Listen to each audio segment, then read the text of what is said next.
Welcome to the Diabetic Mogul podcast. In this podcast, we offer standard and recommended practice of not only managing your diabetes whole, but how you can get involved in advocating for proper access to healthcare.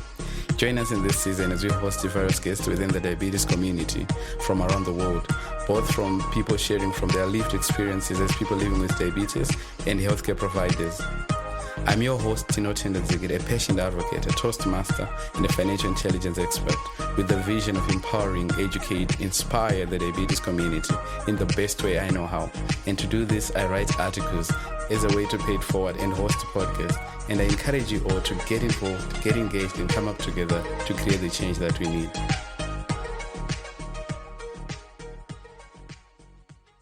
So kindly introduce yourself to the audience. So, hi Tino, thank you so much for having me here. My name is Tadiwanashe Chiseko. I am a student studying economic caregiver to a diabetic patient. Wonderful. Thank you so much. People were actually asking and questioning, okay, so why is it you only interview people that are living with diabetes? And the vision of this was to help caregivers as well. So I thought it was imperative that we would also have caregivers on our platform. Yeah. For how long have you been caring for your grandmother? So my grandmother got diagnosed with diabetes 2 years ago. So I think it's been 2 years max staying with her and monitoring her during her diabetic journey. Then I also picked that you say that she got diagnosed when she first got, was it COVID-19? Yes. She had mild symptoms and we did not notice, maybe because we were ignorant of the whole diabetic stuff. But then now when she got COVID and got admitted into the hospital, that's when the doctors notified us that she's also diabetic. We only know that she had problems with her blood pressure. But now you were facing three giants at once. Well, that's what we thought at that time. COVID, diabetes, and blood pressure, hypertension. Yeah. Wow, thank you so much. It only confirms finding that was by International Diabetes Federation, which says that about 70% of people in Africa are living with undiagnosed diabetes. When you have a diagnosis in your family, whether it's a young child or it's an adult, there are life changes that you would have to do as a family to show that you're supportive of your loved one who is living with diabetes, because they have to follow those things that they would be told by their doctors. What can you say in terms of how diabetes has affected your family? Well, because at first we were ignorant of the fact that she had diabetes, there were a few changes in the family. We were all supportive of her, etc. But I've noticed now that my whole family has started researching more about this whole diabetic thing, just to know more and to know how to take care of her, and even taking advice from doctors and other people on social media, YouTube. We have become more health conscious, especially when it comes to our diet and exercise. I mean, right now my mom urges every one of us to test their sugar levels every week, something which we did not do prior. And Zimbabwe, our staple is starch, and you know how starch affects us. We have kind of changed our diet a bit, lowering carbs and increasing proteins and fruits, and that has changed our lifestyle. Not only my grandma's, but ours as well, because we are now conscious of how this disease works. I mean, our lifestyle could affect our bodies unknowingly. So that's how it's changed things. So we're now maintaining a strict diet, strict exercise routines, a routine check, sugar level. This is great. I was also going to ask, because there are those things that are said for families that have someone who is living with diabetes. Yes. They are always encouraged rather to go get screened maybe after every 3 months. We could say maybe grandma's diagnosis came with the lifestyle, the things that you'd have to do. I mean, lack of exercises, as now you're doing more of exercises, which is a good thing, and it could actually save you. Considering that people in Africa, or maybe say Zimbabwe, people, they are really afraid of getting screened. Maybe they are afraid that there are conditions which they're getting screened for. For example, diabetes. People, they don't know what it is. For cancer, people, they would feel like something has been taken from them if they are told that. But it would actually help save them if they get screened, if they get to know a little bit much about that condition which they're getting screened for, especially if you have someone in your family who is also living with that condition. Yes. Thank you so much. For some of us who are told our best doctors, because we only spent a few months with our healthcare professionals, and most of the times we are on our own or we are with our families. For people with diabetes, they are told that you are your best doctor. Maybe for a year, maybe only 3 hours you'd be with your doctor, and then the rest you're with your family. Now, as a caregiver, what is diabetes diabetes taught you? I mean, you say that you are someone who is also been into researches. When grandma is taken to the hospital, she goes with someone. Maybe it's you, maybe it's your mom. So there are things that you'll be told. She might not even be paying attention, but then you would have to, because you'd have to supervise her. Exactly. So what is it that diabetes has taught you, and what you have to do to make sure that grandma has a good life and a good quality life? One thing I've learned, the most important actually, is what I learned from her as an individual and as a diabetic patient. When she was diagnosed with diabetes, she did not beat herself up. She adhered to what her doctors were telling her. She adhered to the strict diet she was given. I mean, she was put on a 3-month strict diet, then they lowered the restrictions afterwards. And I also learned that eating healthy is very essential, because what we take in affects our bodies. What we take in affects our health. What we take in is what comes out. What's coming out of us should be good health. I've learned to eat well. I mean, I used to be a junk food lover. I used to love my carbs, but right now I've changed. I need to maintain a certain lifestyle. I've also learned that we should normalize getting ourselves checked, be it diabetes, be it blood pressure, just to know where you are, because sometimes you have it but you don't know you have it. It's better to stay in life than to be ignorant. I remember when she got diagnosed, I contacted you, asked you to add her in one of these groups where you guys discuss about diabetes and everything. I think it's good to be in circles where you have people who know more than you about this condition, so that you get to help yourself in a better life, because now you have people who've had it for long and you're a newbie. They have experience and they know how to deliver stuff. I think it's very good that we stay in circles of people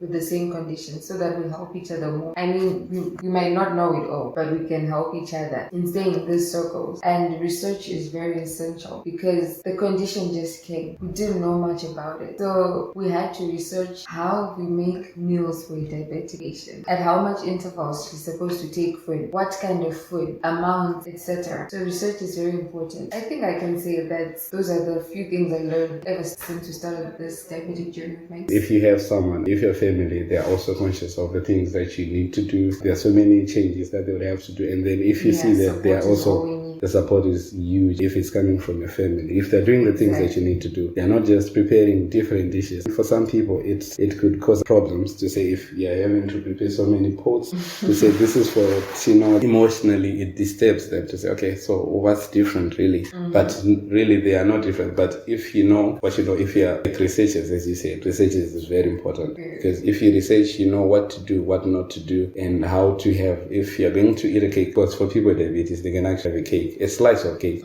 things that they would have to do. The end goal is to have a good quality life. That's everything. That's why we do what we do.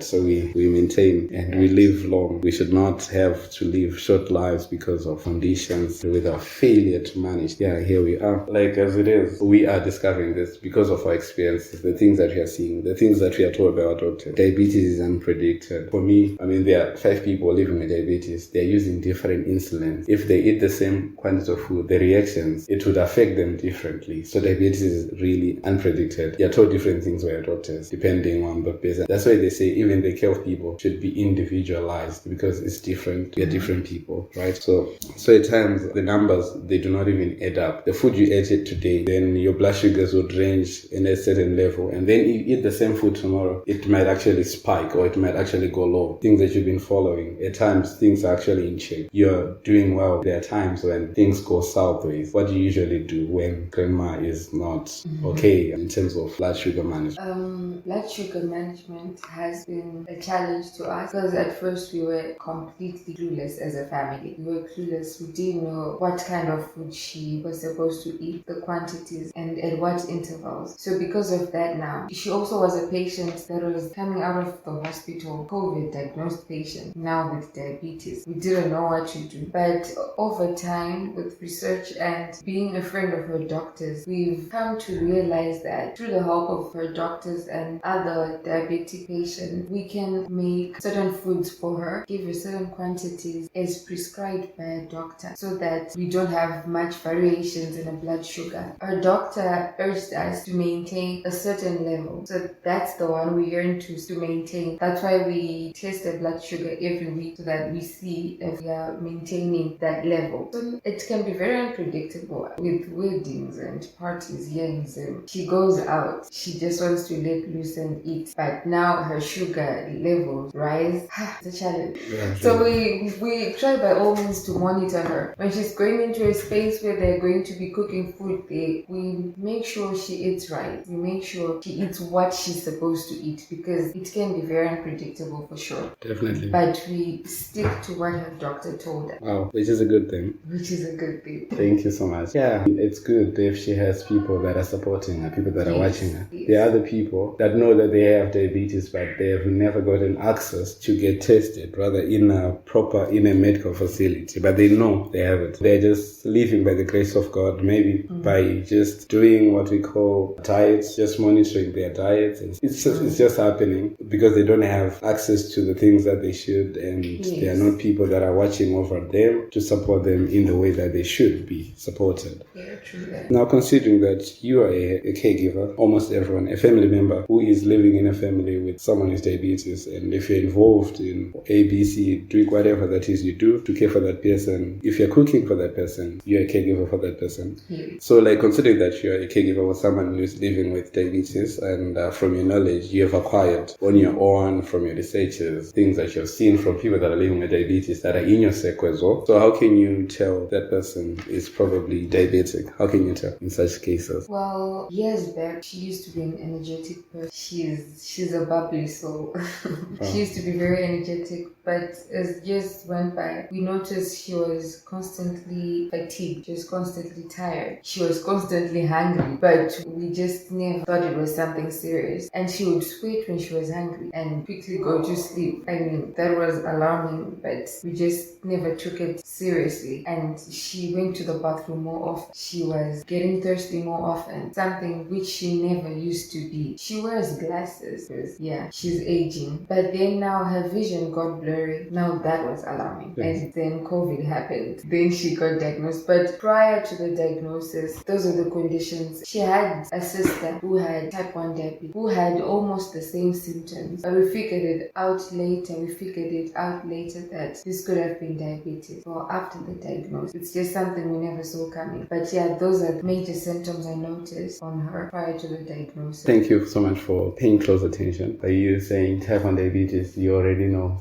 categories that we put diabetes in. Not so many people do know that. Yes. And the symptoms that you shared, they are basically the same, and other things, which we are yet, because we don't know the cause of type 1 diabetes as of yet. Oh. But rather for type 2, it's just said there's a family history, poor lifestyles. No, maybe not saying poor lifestyle, because language matter so much strongly advocate against. People should not use such words. If people are not doing much exercises, they are not getting screened if there was a diabetes. That could be, if you see those things, those are signs and symptoms presenting, you should be able to see. Diabetes is unlike other conditions. Before considering in our context of Zimbabwe, a 5-year-old, he or she can tell you about HIV and AIDS. They know what it is, some of the causes. But for diabetes, many even college graduates, they might fail to tell you anything about diabetes. Yes, I think because there's less advocating. I don't know. There's less advocating over diabetes. Maybe because people can have it and not know that they have it. Since it's a lifestyle condition, people can have it and still go on. Everyone with diabetes should have access to medication the same way patients with AIDS have free access to their medication. I think there should be correct advocacy there. Wow. Having you involved in this, knowing so much, doing your researches as a caregiver, it's a good thing already. Maybe your last words to the audience while listening, probably the other caregivers. We have had people living with diabetes, they complain that their families are not supportive. When they come to our focus groups where we discuss the challenges that they're facing, they're not really supportive. Diabetes diagnosis does not mean the end of life. It just means the beginning of a new chapter. That's how I take it. As a caregiver, you should try by all means to make the diabetic patient you're taking care of more life, to make them not feel out of place, to make them feel like they're still the same. It's just your lifestyle that has changed now, not your whole life turning around. Make them feel like they should not beat themselves up. Imagine being told that you've been diagnosed with diabetes right now. A lot will happen in your brain, even if you think that you're okay. But as a caregiver now, it's your duty to make sure that they're in safe hands, still feel like they felt before, even though their lifestyle has changed. They're still your family, they're still your husband, they're still your wife, they're still your kids, your grandpa, whoever. they should not feel secluded, but feel in place because they're getting enough support and care from their family. Thank you so much for the My great, pleasure. awesome. Huge thanks to our wonderful guest for being flawless, and to you, our loyal and amazing audience. And please do subscribe and share widely. Thank you.